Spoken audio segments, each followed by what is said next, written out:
አቶ መስፍንና ወይዘሮ ሜላት ቁጭ ብለው እንደ ባልና ምሽት መወያየት ጀምረዋል። ይሄ ደግሞ የሚያሳየው ከታች የምናደርገውን ኮሜንቶች እያዩ ይመስለኛል ማለት ነው። ሁልጊዜ ጭቅጭቅ ይሰለቻል።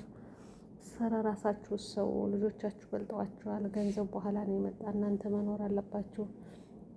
እናንተ መጀመሪያ የራሳችሁን እንትን በሉ።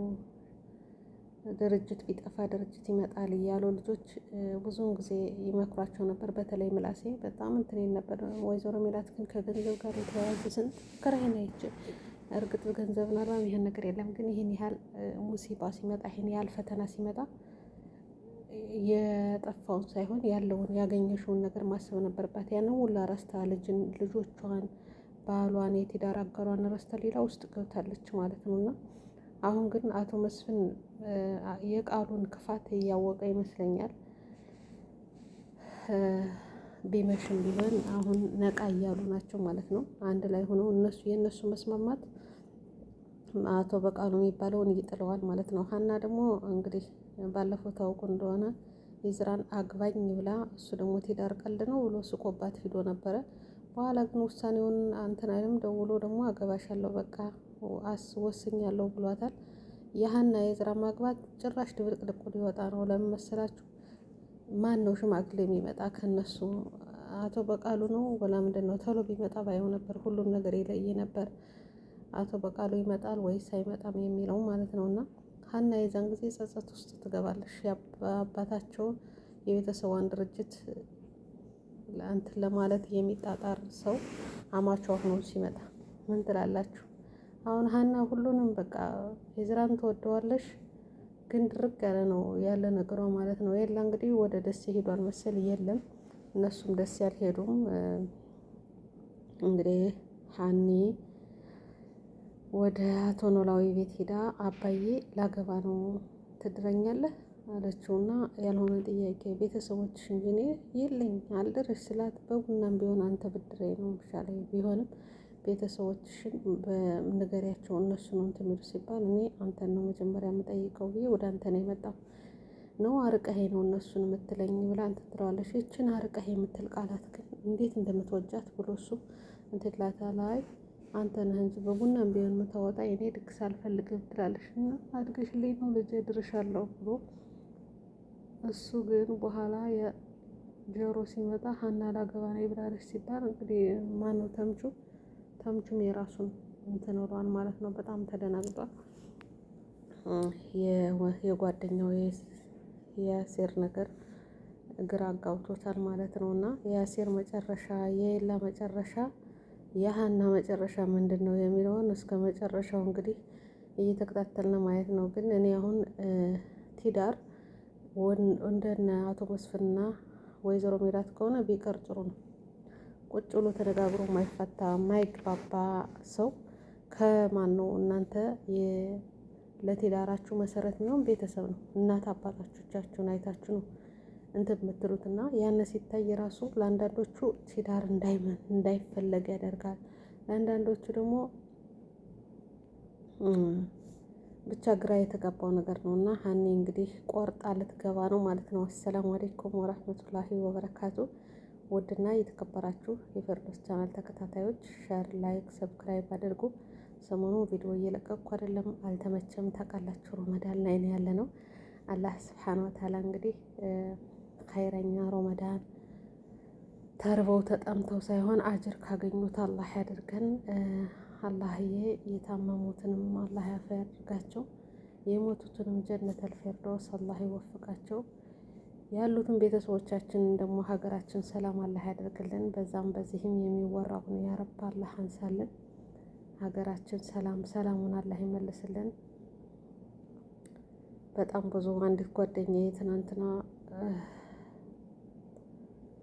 በወሎ ናት እና በዚህ በቦረና ነው የሚባለው 7 ቤተሰብ አንድ ላይ ሞተብኝ ብላ በግሩፕ ባወራሽና ለካ ሞት እንደዚህ 7 ሲባል በቃ ቁጥር ሆኖ ቀረ እንዴ?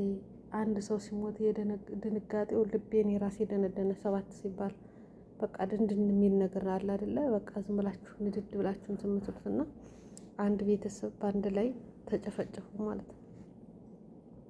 እና አላህ ይማራቸው፣ አላህ ጀነተል ፊርደውስ ሲወፍቃቸው። ሻሂዶች ናቸው። እርግጥ የጀነት በሮች በተከፈቱበት ሰዓት ሻሂዱ ነው ሞተዋል። ለቤተሰቡም አላህ ያጽናና ነው የምል። በጣም ነው በቃ እኔ ቃላት ለማጽናናት ቃላት አላገኘውም። ምን ተብሎ እንደሚጽናናው ማለት ነው፣ ምን እንደሚባል ራሱ ግራ ግብት ነው ያለኝና በጣም ውስጤ በቃ ልቤ ስብር ነው ያለ። አንድ ቤተሰብ 7 ቤተሰብ አንድ ላይ ተጨፈጨፈና በጣም በቃ በምን ቃላት ነው እችን ልጅ የምናጽናናት ብዬ ግራ ገባኝ ማለት ነው። እንዴት ተብሎ ነው የሚጽናና? አላህ ያሶብርሽ፣ አይዞሽ። እኔ ግራ ገባኝ እንዴት ተብሎ እንደምናጽናናት። እርግጥ እንትን ተባብለናል አብረው ካሉ ጓደኞች ጋር፣ ግን እንዴት ተብሎ ነው የሚጽናናው? እኔ የእውነት በጣም ነው በቃ የጨነቀኝ ማለት ነው። እና እንደዚህ አይነት ነገሮች አላህ ያንሳለን። በሰላም መኖር ኢትዮጵያ ላይ የለም። በቃ አሁን ሁሉ ጊዜ ስጋት ነው። ስትሞቱ በጀምላ ነው የምትሞቱት። እና በጣም ከባድ ነው አሁን ያለው። አንዱ ሲወጣ አንዱ ይገባል። በፍርርቅ ነው የሆነ ነገሩ። ትንሽ ረፍ ብለው ነበር። አሁን ደግሞ የትግራይ ጦርነት እንትን ሲል በቃ ያለው ከዛ የነበረው ወጥቶ ሲሄድ በክፍት ገብተው ደግሞ እነዛ የራሳቸው አሰው እንትን ይላሉ። እና በጣም ከባድ ነው። ብቻ አላህ ምን እንደሚባል እኔ ግራ ነው የገባኝ። እና እንዴት ብዬ ነው ማጽናናት? እንዴት በምን ቃላት ነው አይዞሽ እንዴት ነው የሚባለው? በቃ ግራ ግቢት ብሎ እስካሁን ድረስ አልደወልኩላትም። ዝም ብዬን በዛው ላይ አላህ ይራህማቸው፣ አላህ ያሶብራችሁ የሚለውን ቃላት እንትን ጽፌ በቃ አቃተኝ ምን እንደምልና። ታውቃላችሁ ስደት ላይ ሆናችሁ ደግሞ በአንድ ላይ በጀምላ ስትሰሙ በጣም ከባድ ነው። ብዙ የናፈቋቸዋቸው አሉ። ስንት ዓመት የተዋቸዋቸው በስደት ላይ ህገ ወጡ ነው የሚሰራ ሰው እንደ ልብ መሄድ አይኖርም። የሆነ ችግር ቢመጣ እንኳን ብር ብላችሁ ትኬት ቆርጣችሁ አትሄዱም። የግድ ታግሳችሁ ነው ወረቀታችሁን እንትን ብላችሁ ትኬት ቆርጣችሁ ትሄዱና በጣም ነው ያዘንኩት። አላህ እባክህ ሰላሙን አምጣልን፣ ሀገራችን ሰላም፣ ፍቅር፣ አንድነት አምጣልን። ያ ረህማን ያ ረሂም በቃችሁ በለን፣ እፎይታን አምጣልን ያ ረብ። ዱዓ አድርጉ ሀባይብ። መልካም ረመዳን ይሁንላችሁ ይሁንልን። እንደዚህ ያለ ቤት እስኪ አላህ ይወፍቅሽ ብላችሁ ዱዓ አድርጉልኝ። ዱንያ አንጠግብም አይደለ? በጣም ነው ደስ የሚል እንደዚህ ሰፋ ያለ አክደር አረንጓዴ ነገር ያለው ነገር ደስ ይለኛል። እና አላህ ይወፍቀን ለሁላችን ፋፎሽ ብለን ልጆቻችን ጋር የምንኖርበት ማለት ነው። እና በዱዓችሁ አንረሳሳ። አብሽሩ፣ በርቱ ውዶች። አላህ ያጠንክራችሁ። ኸይረኛውን ረመዳን ይዘናል። በዱዓ አንረሳሳ ሀባይብ። መልካም ጊዜ። ሸር፣ ላይክ፣ ሰብስክራይብ አድርጉ። ለቤት አዲስ ከሆናችሁ ሰብስክራይብ አድርጉ። ኢንሻአላህ በያላችሁበት አላህ ይጠብቃችሁ። እስኪ ውድ ቤተሰቦች ስንት ጁዝ ደረሳችሁ ንገሩኝ፣ ጻፉልኝ በኮሜንት። ባለፈውም ብያችሁ ነበር፣ ጻፉልኝ ስንት ጁዝ ናችሁ? ያከተባችሁን ልትኖሩ ትችላላችሁ። ጻፉልኝ ከታች ስንት ጁዝ ደረሳችሁ? የትኛው ሱራ ነው ያላችሁ? ጻፉልኝ።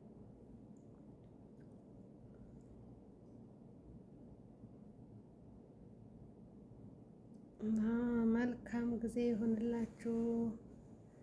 ዛሬ ረመዳን 8ኛ ቀናችን ነው።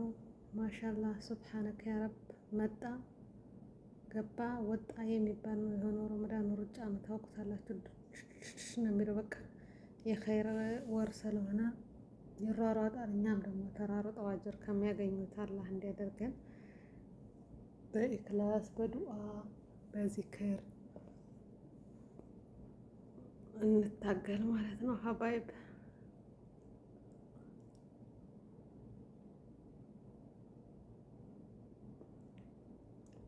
እና አብሽሩ። የኖላዊ ድራማ አሁን ወይዘሮ ሜላትና አቶ መስፍን ቁጭ ብሎ ማውራት ሲጀምሩ ደስ አለኝ ማለት ነው።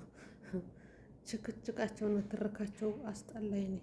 በቃ ወይዘሮ ምን እንዴት እንደዚህ ነው የምትል በቃ ችግር ላይ እንዳለሽ ያለሽበትን ቦታ ሆኖ የሆነ ነገር መፍትሄ ይሆናል። እንዴት እንደዚህ ነው እንጂ ማሰብ ራሱ እንትን አይላትም። መጮህ ናት። ተፈጥሮዋ ነው ወይስ ከድራማው ብቻ ነው እላለሁ ማለት ነው። ባለፈው እንግዲህ እንቶኔን ወይዘሮ ባየሽን አየዋት በጣም አምሮባት ነው። የአንድ አመት እና የሁለት አመት እያሉ ነው የኖራዊ ድራማ እያከበሩ ነበርና ደስ የሚሉ ነበሩ። እንግዲህ ውዶችዬ እናንተ ምን ታዘባችሁ? የነ ወይዘሮ ሜላት ጭቅጭቅ የሰለቻችሁ ሰዎች እስኪ በኮሜንት ጻፉ። አሁን ስንተኛ ነው ደርሰን ያለ? የዛሬው ደግሞ ምን አይነት እንደሆነ እናየዋለን። ተስማምተው አቶ መስፍን ነው መጨረሻ ላይ እየነቃ ይመስለኛል። አቶ በቃሉ የሚያደርገውን ነገር እንትን ያለ ይመስለኛል። እንከታተላቸው ምናምን ስትል ነበረሽ። እንግዲህ ተከታትለው የሚያደርጉትን ነገር ያውቃሉ። ወይዘሮ ሜላት ድብቅ መሆኗ ደግሞ እንደምታፋጠው እንደምትለው እንደዚህ ነው ታውቃለሽ እኮ። የወይዘሮ ባዩሽ ነገርም በቃ ድብስስ ብሎ ቀረ ማለት ነው።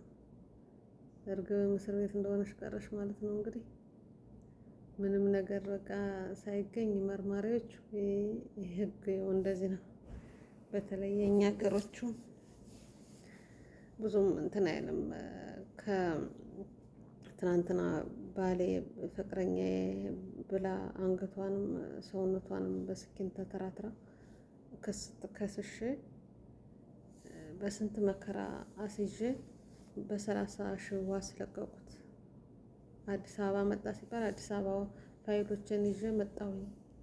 በድጋሚ አሁን አስይዤዋለሁ ብላ ትናንትና ሁለተኛ ቀን ነው እንግዲህ 28 ሰዓት ነው እና ወደ ባህር ዳር ነው የሚሄድ ከዚህ ቢታሰርልኝ ብላ እንትን ስትል ነበረ። ሻይታችሁ እስከሆነ በጣም ያሳዝናል። እና እንደዚህ ነው ያለው የኛ